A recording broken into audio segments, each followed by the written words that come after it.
Seja toda a gente bem-vinda ao É Apenas Fumaça, onde falo sobre a sociedade com quem quer falar sobre ela. Eu sou o Pedro Miguel Santos. Hoje, desde o Rio de Janeiro, temos como convidada Cecília Oliveira, jornalista, editora contribuinte do Intercept Brasil. Foi também consultora na Amnistia Internacional, como investigadora, e é fundadora do Fogo Cruzado, um laboratório de dados digital colaborativo que tem como objetivo registrar a ocorrência de tiroteios e violência armada no Rio de Janeiro e no Recife. Especializou-se em criminalidade e segurança pública e estudou sobre políticas de drogas, VIH e direitos humanos. Bem-vinda, Cecília. Olá, muito obrigada pelo convite e que bom poder compartilhar as experiências aqui do Rio com vocês. Eu vim ao Rio para um evento no Museu do Amanhã. Então descobri que não tinha mais passado. Diante de mim, o Museu Nacional do Rio queimava. O crânio de Luzia, a primeira brasileira, entre 12.500 e 13.000 anos, queimava. Uma das mais completas coleções de pterossauros do mundo queimava. Objetos que sobreviveram à destruição de Pompeia queimavam. A múmia do Antigo Egito queimava. Milhares de artefatos dos povos indígenas do Brasil queimavam. 20 milhões de memórias de alguma coisa, tentando ser um país, queimavam. O Brasil perdeu a possibilidade da metáfora. Isso já sabíamos. O excesso de realidade nos joga no não tempo, no sem tempo, no fora de tempo.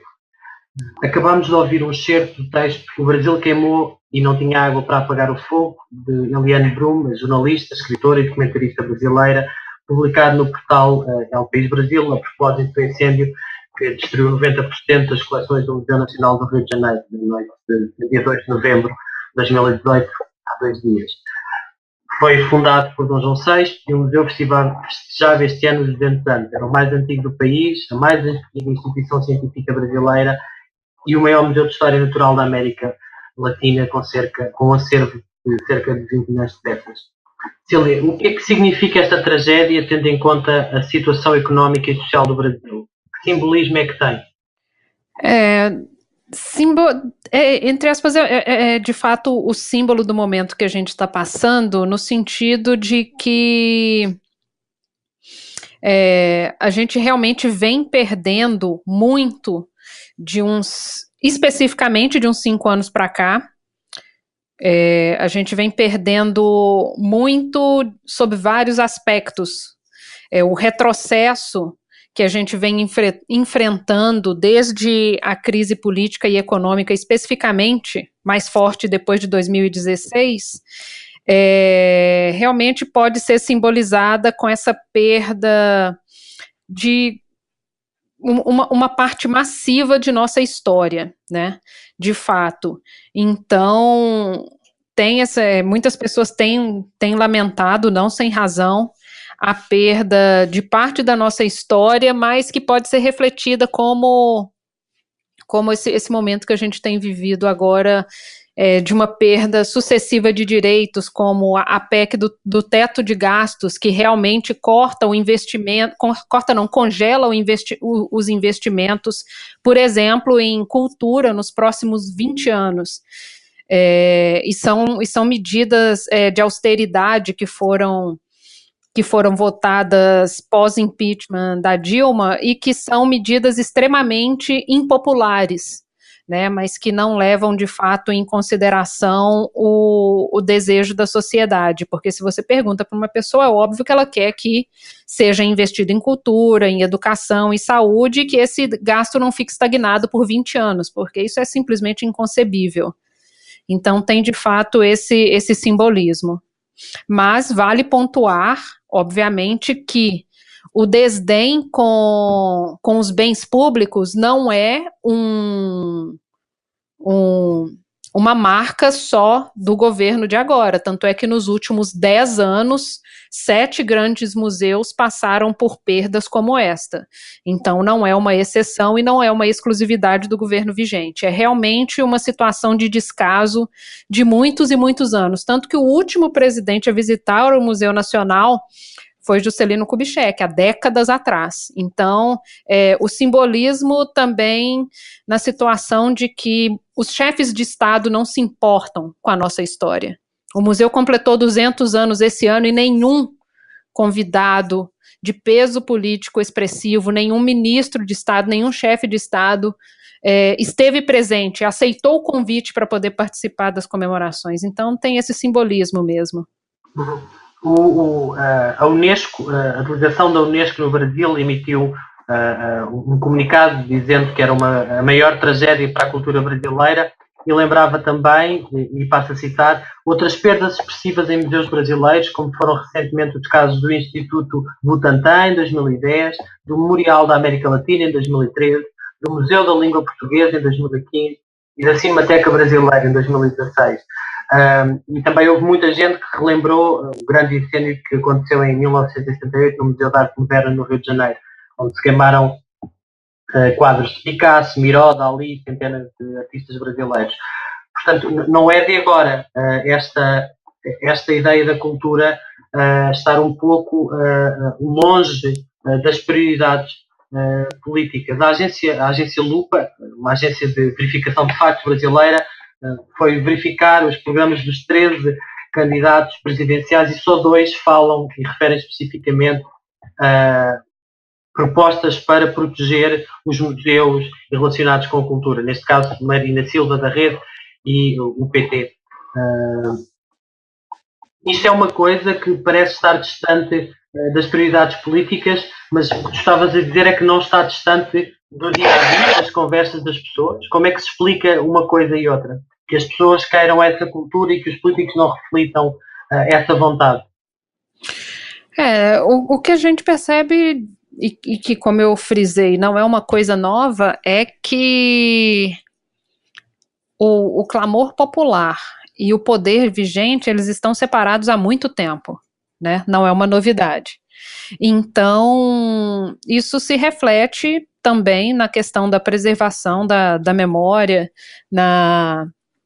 nessa questão de políticas públicas de preservação de memória, preservação de história e cultura de uma forma geral. Então não é surpresa que só 2 presidenciáveis tenham contemplado especificamente a questão da preservação de memória em seus planos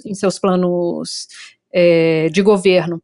E vale frisar ainda que um dos candidatos que está numa melhor posição, que é o militar Jair Bolsonaro, ele inclusive chegou a dizer na semana passada que tem que deixar essas coisas de história para lá, que historiador não é uma coisa importante, é desnecessário. E obviamente... Já vamos falar melhor sobre o Bolsonaro. E obviamente temos essa questão, mais uma vez, muito latente. Não interessa, não é importante.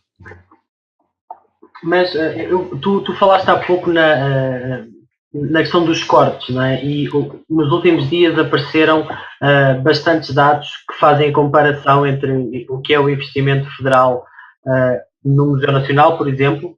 A Folha de São Paulo dizia que o investimento tinha caído de 1,3 milhões de reais, que são 271 mil euros, em 2013 para 643 mil reais, são 174 mil euros, menos de metade. A BBC Brasil dizia que a verba usada em 2018 no museu equivale a 2 minutos de gastos do Judiciário e 15 minutos de gastos do Congresso no ano passado. O El País dizia que o orçamento para lavar carros dos deputados é 3 vezes maior do que o do museu. Mas estas medidas de austeridade, que tinhas dito que não são de agora, né, começaram em 2014, do primeiro para o segundo mandato da Presidente Dilma Rousseff, mas acentuaram-se na presidência de Michel Temer. Como é que estas medidas de austeridade se sentem no dia-a-dia das pessoas? Ou seja, não é só nestes investimentos públicos, como é que isto tem afetado a vida do brasileiro e da brasileira normal? Isso é uma questão das prioridades mesmo, e que não levam em consideração em nenhum momento a necessidade real. Por exemplo, quando a gente fala do Museu Nacional, não era apenas um prédio com coisas velhas estocadas ali, mas tinha um acúmulo de conhecimento muito grande, e não apenas as peças, que obviamente tem, esse papel, mas era parte da Universidade Federal do Rio de Janeiro, e ali abrigava o maior programa de estudo antropológico do país, com um reconhecimento internacional muito grande, e infelizmente foi perdido ali, por exemplo, estudos que não tinham sido digitalizados ainda. Então, o trabalho de, por exemplo, realmente mobilizar a sociedade para procurar alguém que, por exemplo, por acaso tirou um xerox de um material que esteve exposto ali, por exemplo, vai ser uma demanda muito grande. Então, você perde não só o museu, você perde o conhecimento produzido ali diariamente, porque é um local que abriga pesquisadores, né, que continuam produzindo conhecimento com base no passado, mas já mirando o futuro, porque é assim que as coisas funcionam de fato. Então, esse descolamento da vontade política e da demanda popular realmente tem esse reflexo na nossa vida cotidiana, como é o caso, por exemplo, de ser investido no Maracanã, um valor que dava para você cuidar do Museu Nacional durante décadas, né? Então, tem esse porém, e não só no Maracanã, a gente já fez essas contas de investimento e vê que o valor de minutos do Congresso equivale ao que foi investido no Museu Nacional esse ano, que é realmente irrisório. É uma coisa do tipo, menos de 20 mil dólares foram investidos no Museu Nacional esse ano. Isso é ultrajante. Uhum. E de que forma é que estes cortes, nomeadamente, eu gostava que nos explicasse o que é a emenda constitucional 95. Ela entrou em vigor no dia 15 de dezembro de 2016 e limita os gastos públicos nos próximos 20 anos.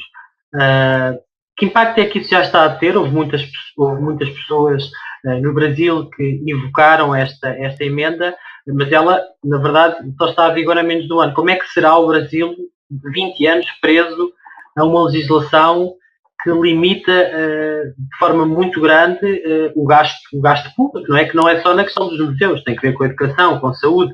Como é que isto está a condicionar o dia-a-dia dos brasileiros? Isso provocou muitos protestos, Brasil afora, porque, obviamente, é impensável você pensar que você investe, por exemplo, 100 mil dólares numa iniciativa hoje e que daqui 100 anos isso vai ser a mesma coisa. Isso é impensável. Isso desconsidera qualquer taxa de juros, qualquer mudança no cenário econômico mundial, qualquer impacto disso na economia brasileira é desconsiderado. Então, isso é realmente aviltante. A gente está vivendo um período agora em que o nível de pobreza registrado, a gente voltou em 4 anos o que a gente não via há muitas décadas. Então, assim, você caminhando pelas ruas, você vê pessoas em situação de rua, assim como você não via há muito tempo. É um número muito grande de pessoas morando nas ruas, é um número muito grande de pessoas trabalhando nas ruas de forma informal, porque perderam os seus empregos.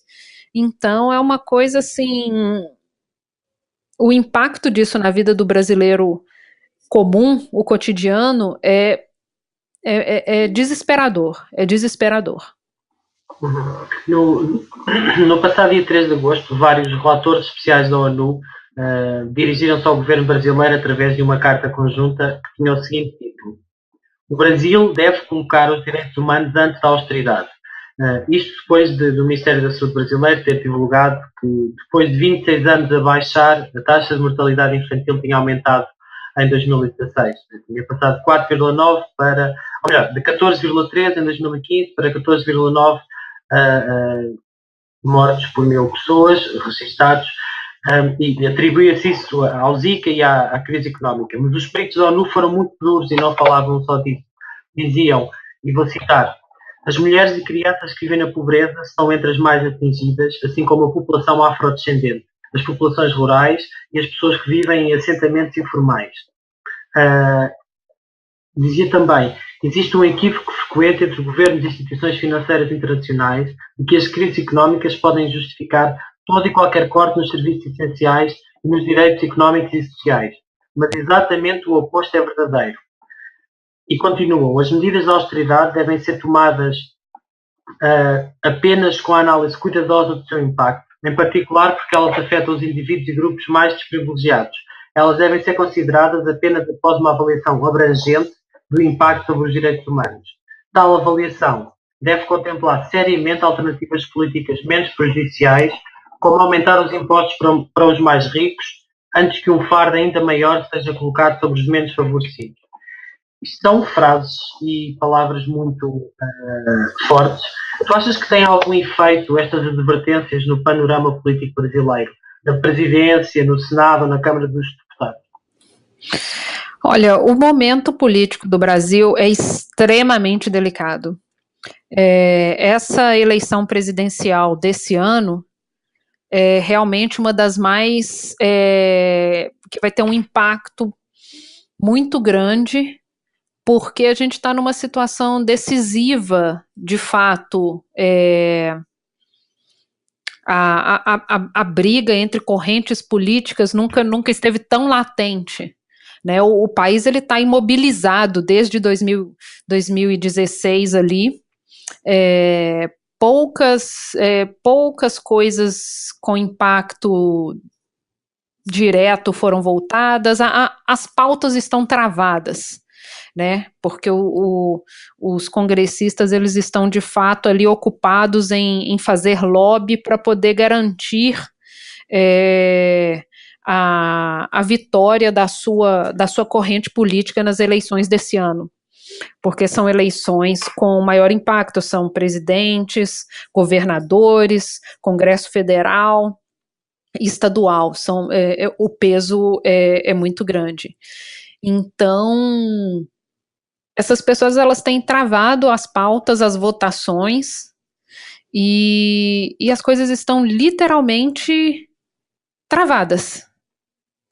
Então, assim, a situação que estava ruim, ela vem se deteriorando, e principalmente para as camadas populares, de fato, que continuam perdendo seus empregos, que continuam passando necessidade mesmo, tendo que recorrer a ajudas mesmo, ajuda do vizinho, ajuda da igreja, ajuda de sindicatos, de clubes. Então, assim, a situação está realmente insustentável, e a casta política continua agindo como se nada disso importasse, como se estivesse tudo bem. Eles continuam insistindo que a economia foi retomada, que o crescimento foi retomado, mas não há nenhum impacto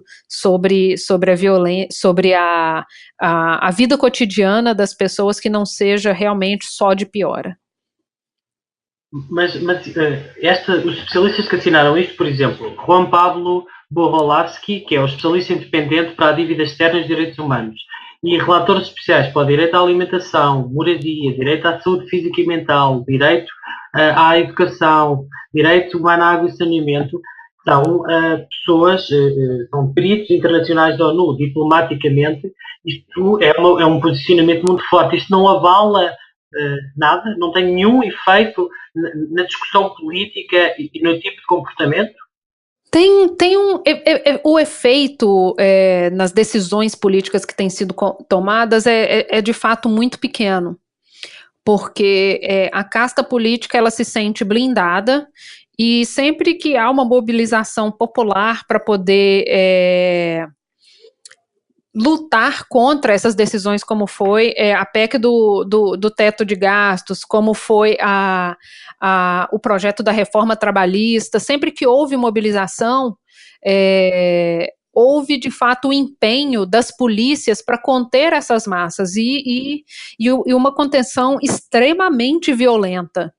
Então, as pessoas têm, de fato, elas estão com medo, inclusive, de continuar se mobilizando, né? É uma situação delicada, de fato.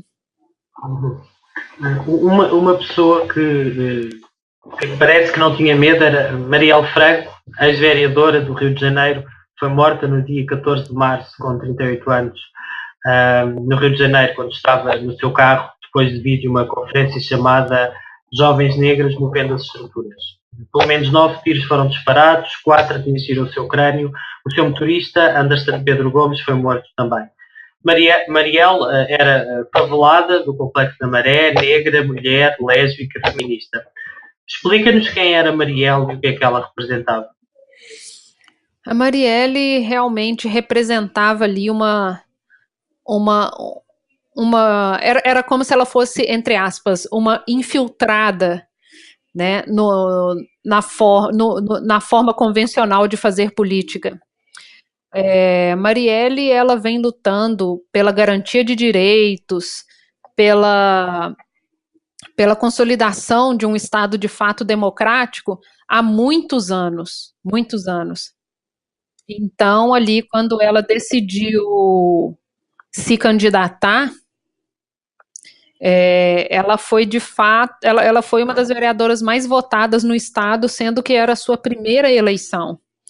E as bandeiras que Marielle defendia são bandeiras que vêm sendo sistematicamente negligenciadas por políticos tradicionais, né, que estão sempre herdando cadeiras.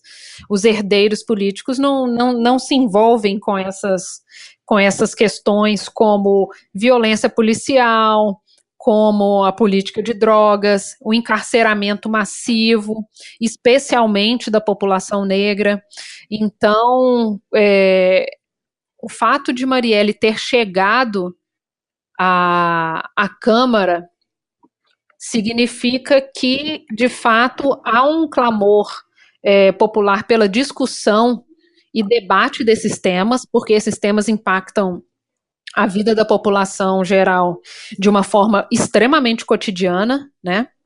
Então, o fato dela ter chegado ali e realmente pautado esses assuntos nos mostra que chegou a vez de discutir esses assuntos, tanto que na eleição desse ano você tem muitas pessoas com perfil de Marielle se candidatando, né?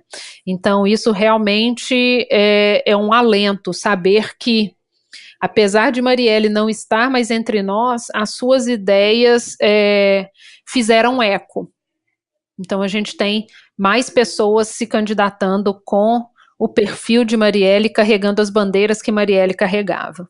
E tu achas que a morte dela está relacionada com essas pautas que ela defendia, com ser negra, com ser favelada, feminista, lésbica, ser contra a violência policial?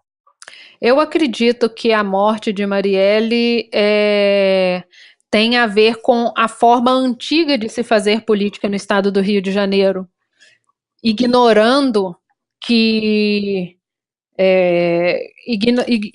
por exemplo, que as milícias têm controlado grande parte da política estadual há muitos anos. Eu acredito que a morte de Marielle tem a ver com esse enfrentamento direto a esse modo antigo de se fazer política, se aliando com o crime organizado, se aliando com esse modo de fazer política que não é uma novidade no Rio de Janeiro, não é uma novidade em muitos estados, mas que começou a ser peitado desde 2008, quando teve a CPI das milícias no Rio, mas que, por exemplo, a deixaram vulnerável, porque Marielle era uma pessoa que não tinha uma proteção específica contra ataques, por exemplo. Então, você consegue perceber ali que ela estava completamente vulnerável, como está vulnerável grande parte da população do Rio que tem o mesmo perfil de Marielle, e que demonstra claramente de que os inimigos políticos eles são retirados do debate político de qualquer jeito, né? Ou você é coagido a se retirar, e se você se nega a se retirar, você é morto. A morte da Marielle continua por esclarecer. Né? Suspeita-se que os mandantes do crime tenham sido um vereador, Marcelo Siciliano, do Partido Humanista da Solidariedade, do PHS, e um ex-polícia militar, Orlando de Oliveira Araújo, conhecido por Curicica, que é dirigente de uma milícia. Em junho, um polícia militar reformado, Alan Nogueira, e um ex-bombeiro, Luís Cláudio Barbosa, foram detidos e indiciados pelo assassinato. Em maio deste ano, o The Intercept Brasil tinha noticiado que podia haver o envolvimento de um ex-militar do BOP, do Batalhão de Operações Policiais Especiais da Polícia Militar do Rio de Janeiro. Tu explica-nos em que ponto é que está a investigação da morte da Marielle. O que é que tem acontecido e se tu achas que a investigação vai procurar responsabilizar os autores deste crime? Vai ser feita ou não justiça? Atualmente, a gente tem 3 deputados do PMDB, que é a maior força política do Estado, sendo investigados pela morte de Marielle, que são o Edson Albertassi, o Jorge Pisciani e o Paulo Melo, sendo que o Jorge Pisciani é o presidente da Assembleia Legislativa do Rio de Janeiro há muitos anos. Então, é uma coisa grandiosa. Esses são os 3 deputados que têm sido investigados agora pela Polícia Civil. A equipe que investiga a execução da Marielle e do Anderson, o seu motorista, foi trocada recentemente, né? Mas nada de substancial foi apontado ainda. São apenas linhas de investigação, nada decisivo ou de fato substancial foi apontado pela investigação ainda, infelizmente. Uhum. De que forma é que isto e a morte da Marielle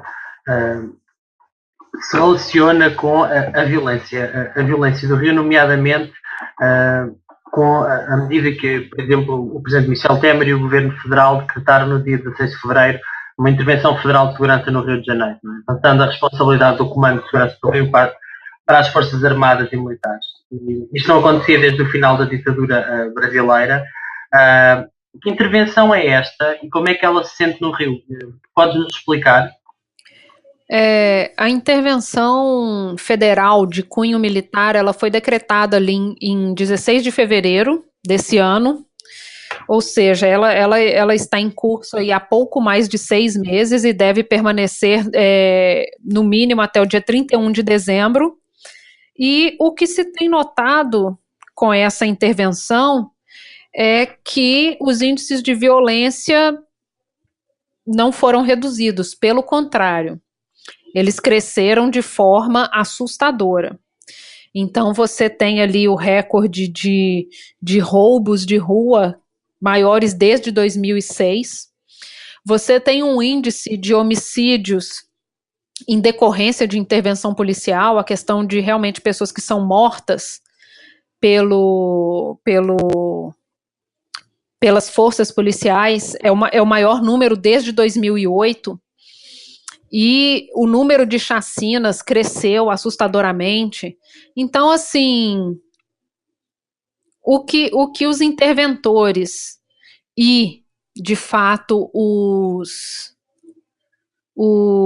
políticos têm dito é que os índices caíram, sendo que o próprio Instituto de Segurança Pública, um órgão governamental, tem tem números que contradizem isso. Então, eles têm se apegado, por exemplo, à queda do número de crimes contra patrimônio, mas aí você tem essa questão, o que é mais importante? Proteger o seu carro, o roubo de uma carga ou a vida da população? Né? Então, você vê claramente que não há uma estratégia baseada na inteligência, definitivamente isso não existe, e aí simplesmente vitimando a sociedade fluminense de uma forma geral. Mas como é que se explica que perante uma presença ostensiva do exército, não é? E uma suposta ideia da autoridade, os números, em vez de baixarem, não é? Porque há uma ideia de ter medo e de impor respeito que está associada à presença de militares e de armas e todo o aparato que envolve uma operação destas, como é que se explica que, em vez de crescerem os números, eles aumentam? A explicação é essa questão que eu pontuei, são ações que não são baseadas na inteligência. Então, você parte ali da premissa de que é preciso enfrentar, e o que você tem são disputas, e aí você tem as grandes operações que custam muitíssimo.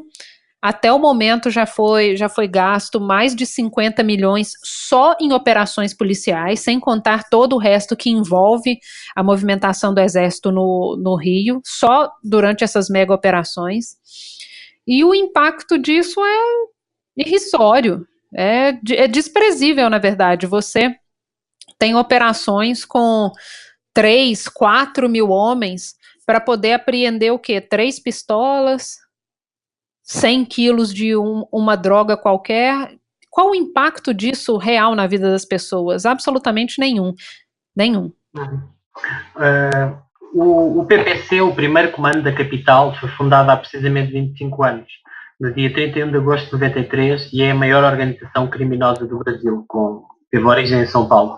O Comando Vermelho, que outrora foi aliado do PPC, é agora rival e domina a cena criminal do Rio de Janeiro. Estamos a falar de criminosos, traficantes, assassinos, gente que faz tráfico, que resgata pessoas. Mas, além disso, parece haver um setor de crime mais ou menos explorado pelo Estado, que são as milícias. Em abril, tu publicaste um artigo no The Intercept Brasil com o título "Está tudo dominado, as milícias assumiram o controle do Rio de Janeiro".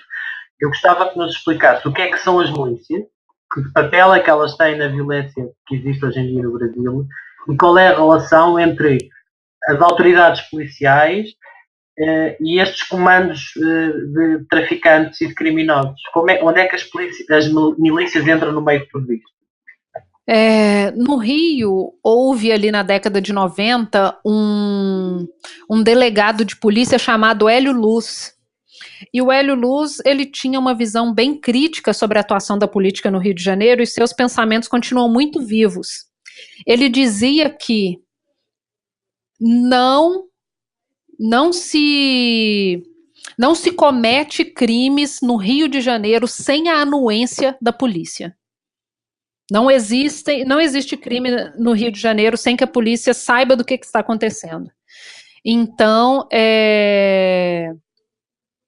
o que a gente pode perceber nessa situação é que muito pouco mudou da década de 90 para cá. As milícias eram vistas, inclusive por autoridades políticas e policiais da época, como uma força aliada de combate ao tráfico. As milícias, elas são basicamente compostas por policiais e bombeiros militares que agem à margem da lei como forças paramilitares mesmo. E elas cresceram muitíssimo nesse vácuo político e policial, com o aval do poder público, como se elas fossem forças auxiliares de segurança no enfrentamento ao tráfico. Então, elas cresceram muito livremente. a ponto de elegerem vereadores, a ponto de controlarem muitas atividades econômicas em municípios inteiros no Rio de Janeiro. Então, assim, as forças que as milícias têm hoje é maior do que a força do tráfico. É maior do que a força do tráfico no Rio de Janeiro. E é uma coisa que não é enfrentada. Não existe política de enfrentamento às milícias no Rio de Janeiro. Então, ali, você vê que a coisa do planejamento e da inteligência é tão falho que quando houve a CPI das milícias em 2008, né, que foram ali expostos os nomes, as atividades econômicas e políticas onde eles estavam envolvidos, foi feito de fato um raio-x sobre a milícia naquele tempo, e no mesmo ano, o único projeto de segurança pública que foi lançado foi o das unidades de polícia pacificadora, que rendeu ali 10 anos de vigência. Ou seja, você já tinha identificado qual era o problema iminente, atuou em outra frente e permitiu que essa força crescesse assustadoramente. E o resultado é nada mais, nada menos do que o que de fato poderia ser esperado. Um crescimento assustador das milícias, a ponto de elas se tornarem uma preocupação maior para o morador do Rio do que o próprio tráfico. Mas isso quer dizer que as milícias se comportam, por exemplo, no caso do Rio, que está sobre esta ocupação militar, elas comportam-se com a conivência dos militares e usam o mesmo tipo de negócios e táticas que os traficantes. É uma espécie de tem o melhor dos dois mundos em termos de impunidade e de para-Estado. Não, as milícias elas não agem como tráfico de uma forma geral. As milícias elas agem como gerentes de áreas. Então, eles exploram basicamente atividades econômicas. Eles exploram, por exemplo, serviços de internet, serviços de vigilância privada.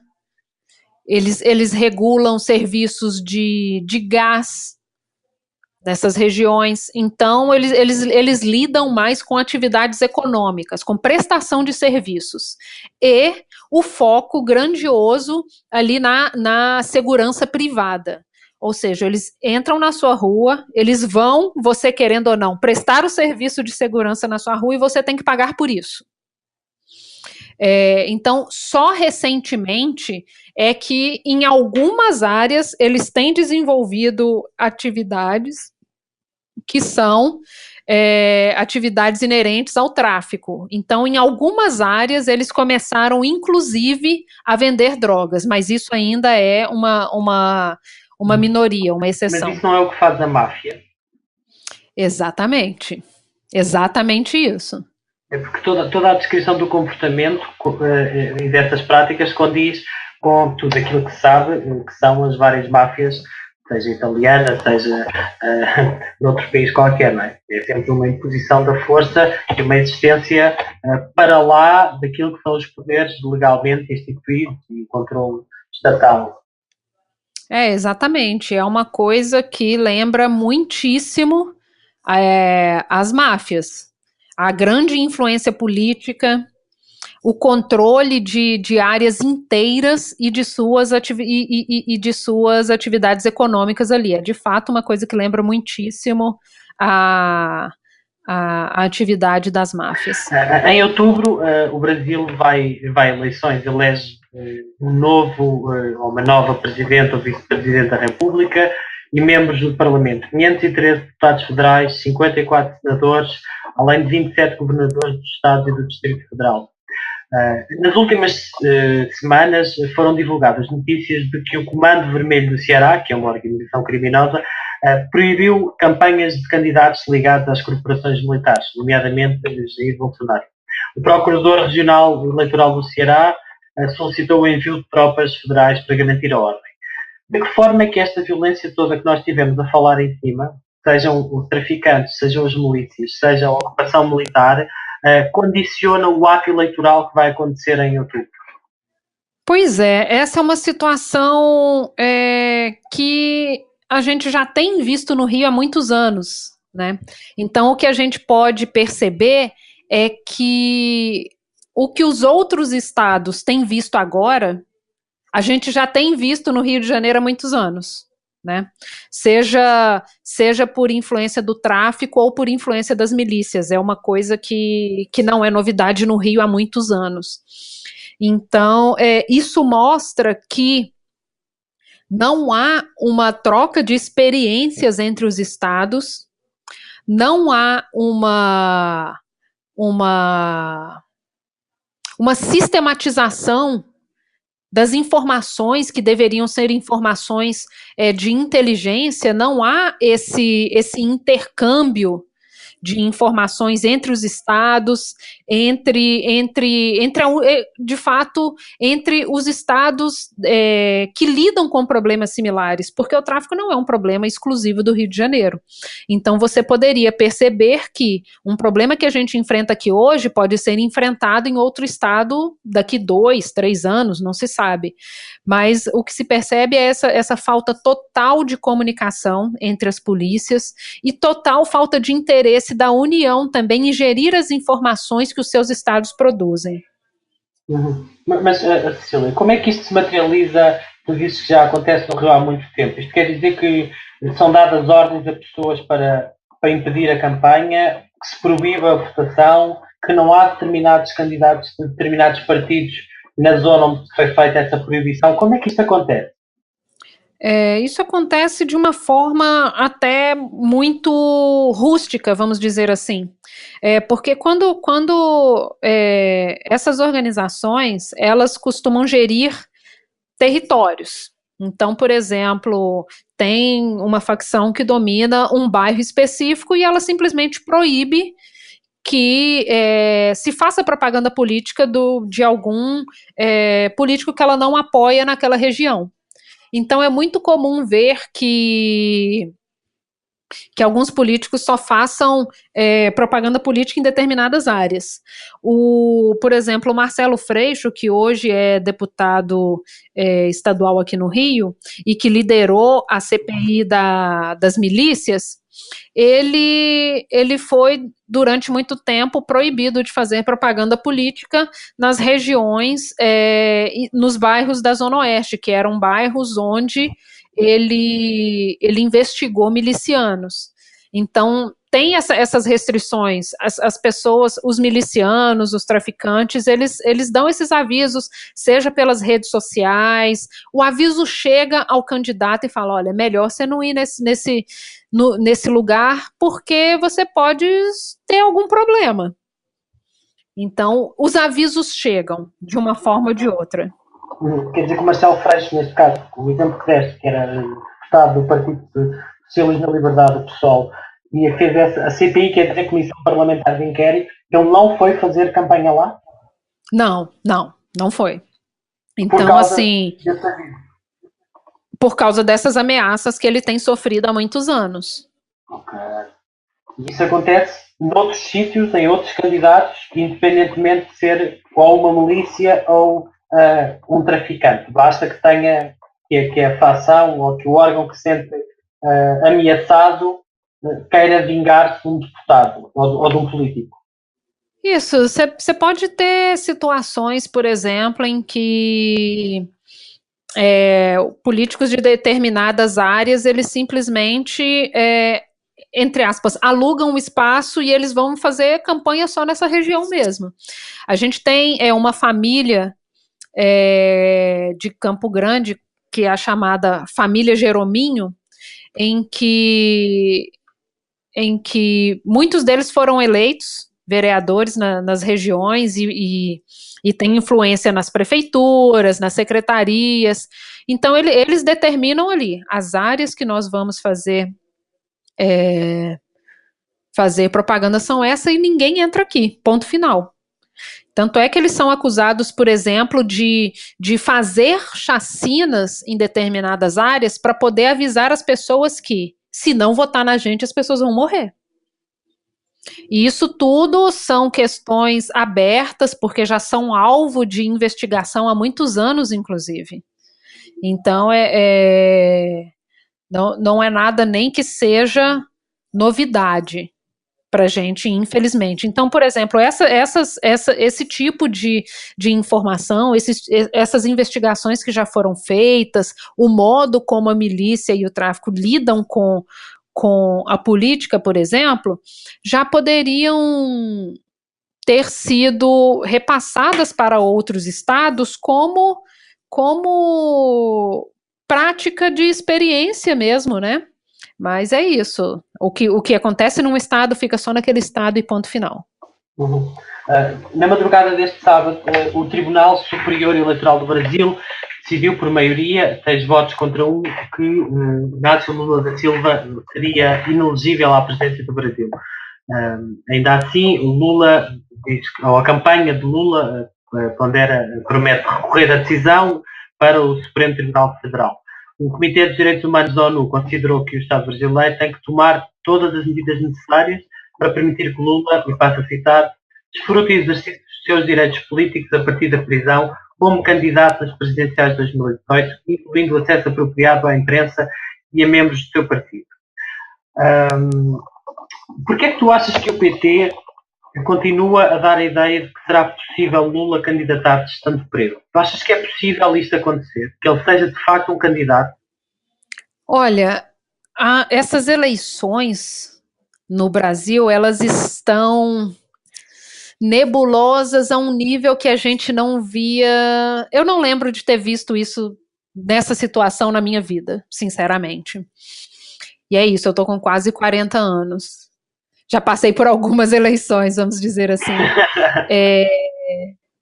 E é um nível de incerteza que fica literalmente difícil da gente opinar, porque tanto as movimentações políticas são muito surpreendentes, quanto a questão judiciária envolvida é também surpreendente, porque você espera uma situação, acontece outra. A gente não está conseguindo trabalhar com nenhum nível de previsão, sinceramente. Então, é uma questão difícil de opinar. É uma questão difícil de opinar. A gente está literalmente vivendo um dia de cada vez. Um dia de cada vez, porque está tudo extremamente surpreendente. Claro, mas no caso do PT, não é? Que ainda por cima, em termos de propaganda eleitoral, não pode apresentar Lula como candidato, e tem havido todas essas restrições. Há críticas, ou se não é possível fazer a crítica de que o PT esteja a iludir o povo com a ideia de que é possível que Lula seja presidente, sabendo que essa ideia não é real. Tem as questões que são realmente ali polêmicas, inclusive dentro do próprio partido. Então, por exemplo, durante um tempo se esperou que o PT fosse fazer uma aliança, por exemplo, com o Ciro Gomes, né, para que a chapa ficasse forte, e isso foi realmente o que se esperou durante um tempo. Surpreendentemente, essa possibilidade de aliança foi definitivamente quebrada. O PT começou a fazer uma frente grande à candidatura do Ciro Gomes, a ponto de literalmente rifar candidatos do próprio PT, como é a Marília Reis ali em Pernambuco, que tinha praticamente a candidatura ao governo do estado de Pernambuco garantida. Ela estava super bem qualificada nas pesquisas, por exemplo, e que o cargo dela foi colocado, a candidatura dela foi colocada em xeque porque o PT virou aliança para outro lado. Então, assim, essas questões elas têm sido surpreendentes, inclusive para os candidatos da própria legenda. Então, é uma coisa realmente assim que fica difícil da gente compreender quais são as estratégias de forma muito clara. Porque neste momento o número 2 oficial de Lula é Fernando Haddad, que teoricamente continua a apresentar-se como número 2 e não se sabe sequer se será o número 1, não é? Exatamente, fica tudo muito muito imprevisível, de fato. A gente não sabe até quando o PT vai manter essa estratégia de que Lula é candidato, mesmo com a decisão do TSE dizendo que ele não pode ser candidato. Agora já tem realmente propagandas com o Haddad como candidato à presidência, mas ele como ali o candidato enviado de Lula, de fato. Então a gente tem que literalmente esperar o desenrolar das situações, porque a gente está vivendo uma surpresa por dia. Sim, hoje é isto que sabemos no dia 4 de setembro, que é o dia em que estamos a gravar esta entrevista. Mas no dia 22, uma sondagem realizada pelo Datafolha, o Instituto de Pesquisa do Grupo Folha, que tem o jornal com o mesmo nome, o Folha de São Paulo, revelava que, ainda que preso há 5 meses, Lula Silva continuava à frente das sondagens sobre as intenções de voto e ganharia, se fosse naquele momento das eleições, tinha 39% das intenções de voto. Em segundo lugar, aparecia Jair Bolsonaro, membro do Partido Social Liberal. Explica-nos quem é Bolsonaro. Isso é difícil explicar, de fato, quem é Bolsonaro sem sentir ali uma ponta de aversão. Porque ele representa ali interesses que são completamente contrários à democracia, de forma geral. Ele realmente comemora, por exemplo, o golpe civil-militar de 64 como se fosse uma revolução militar. Ele realmente se sente à vontade para dizer que tortura é a solução, que tem que torturar, que tem que matar. Então isso tudo é muito assustador, os valores que ele representa são muito assustadores, né? E então você fica ali pensando a que ponto que você chegou de fato para que o Bolsonaro seja considerado por grande parte da população como uma solução. Então você tem parte da população hoje que realmente chega a acreditar que nós estamos vivendo num regime comunista, que todo mundo é socialista, que estamos sob ataque dos globalistas. Então, assim, você fica pensando que realmente, como sociedade, nós falhamos miseravelmente na missão de educar a população. Né? Porque não é possível que alguém em 2018 pense que o Brasil é um país comunista. Não tem nem explicação uma situação como essa. E aí você vê que literalmente nós falhamos na missão de educar, mas nós falhamos também na nossa missão de passar a limpo essa época terrível da nossa história, que foi a ditadura civil-militar.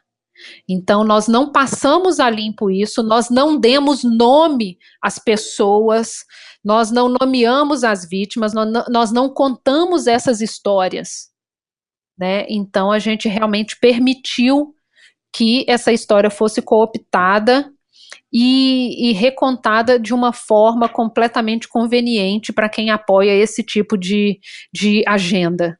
O Lula da Silva, em entrevista ao site norte-americano Democracy Now! Em março, disse que o comportamento do Bolsonaro é de um fascista. Tu achas que o Bolsonaro é fascista? Porque sabemos que ele defende tortura, homofóbico, nacionalista, xenófobo, racista, mas é um fascista? Ele defende uma ideologia fascista e quer implementar esse tipo de governo?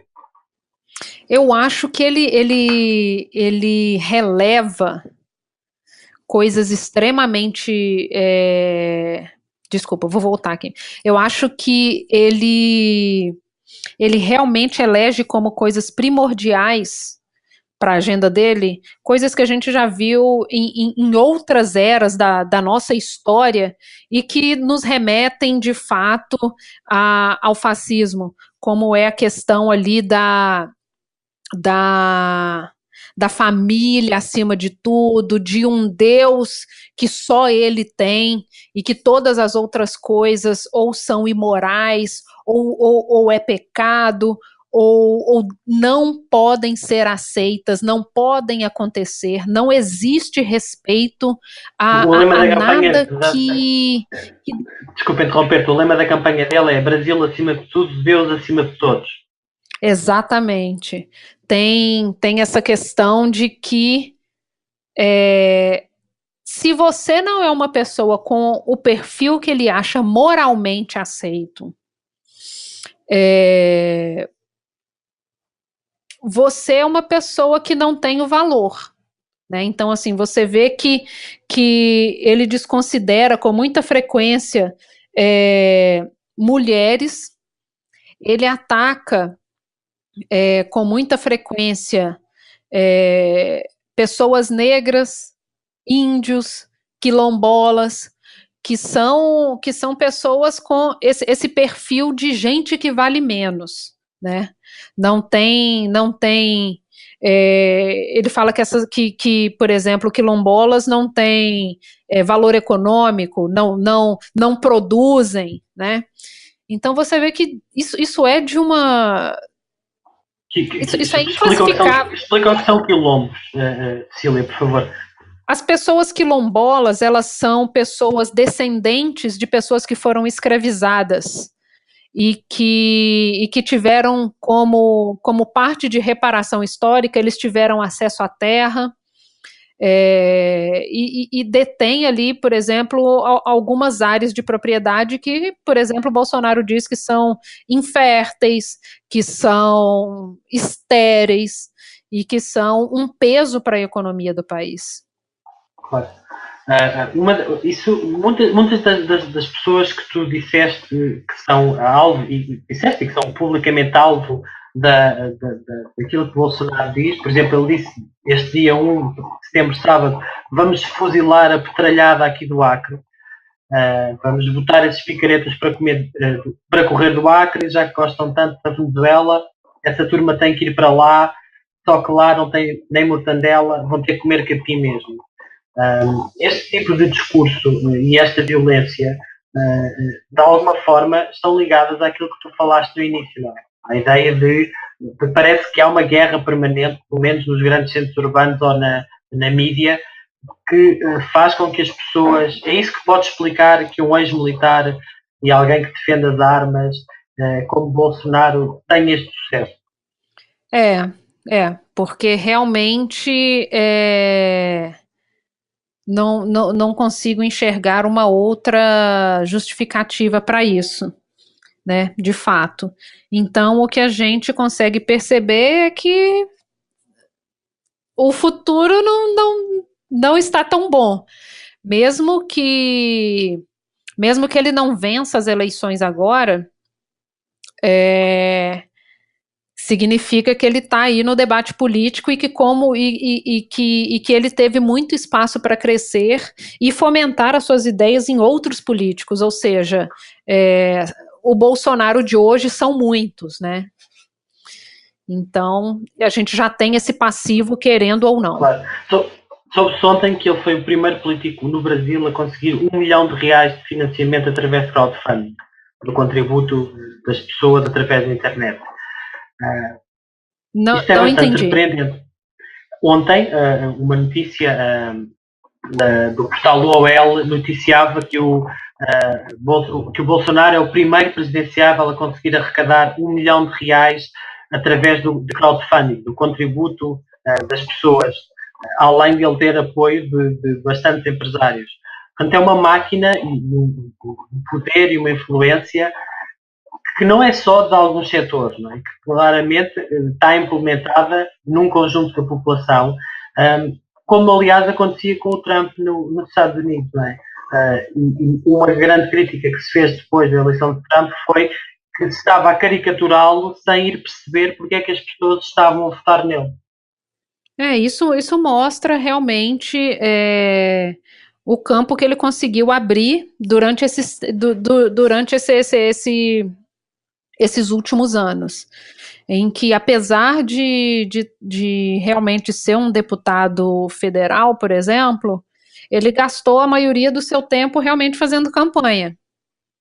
Então, se você pega ali a vida dele como deputado e tudo, você vê que ele não tem nenhuma expressão política dentro do Congresso em relação a projetos aprovados, projetos que tiveram realmente algum impacto na vida dos seus eleitores. E que ele vem ganhando muito espaço desde então. Então eu acredito ele é deputado desde 1991, não é? Pois é, e muito pouco ele fez. Então isso realmente mostra que, apesar disso, ele tem gastado o seu tempo ali de funcionário público fazendo campanha, e isso realmente deu retorno para ele. Estamos mesmo a terminar. Eu gostava só de ir para a nossa última pergunta, para perceber o que é que vocês, no Dia 27 de Brasil, estão a fazer e vão fazer nesta cobertura eleitoral. Vocês enviaram um e-mail aos vossos seguidores, a vossa newsletter, que dizia: queremos ser processados, mas queremos ganhar. E era assinado por ti. Gostava que me explicasse o que é que isto quer dizer. Isso significa que realmente a nossa missão é incomodar. Então, um lema que a gente tem aqui é que se o seu trabalho não incomoda ninguém, ele não precisa ser feito, não tem nenhum valor jornalístico, né? E essa questão e é isso, aqui, quando você gera incômodo, você é processado. Você é, de fato, processado. Então, a nossa missão é essa, é incomodar e, por consequência, ser processado. A nossa missão é, de fato, cavar onde tem que ser cavado, achar as coisas que estão passando a largo ali, para poder gerar um impacto real, de fato, na sociedade. A gente quer colocar as cartas na mesa, dar nome às pessoas, de fato, para que gere incômodo e gere o impacto que o jornalismo tem que, de fato, gerar.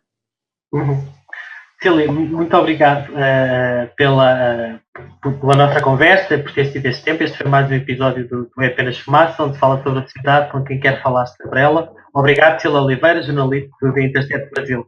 Muito obrigada, eu que agradeço a oportunidade aí de falar um pouco sobre esse país que está tão confuso aqui pra gente.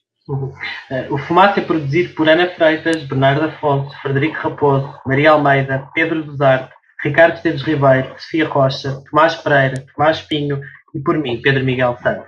A música é dos Lotus Fever. Ouçam mais episódios em fumaca.pt ou no iTunes, SoundCloud, YouTube, Comunidade de Cultura e Arte, RUM, Rádio Universitária do Minho, Rádio Alma Bruxelas e outras aplicações de podcast. Até já!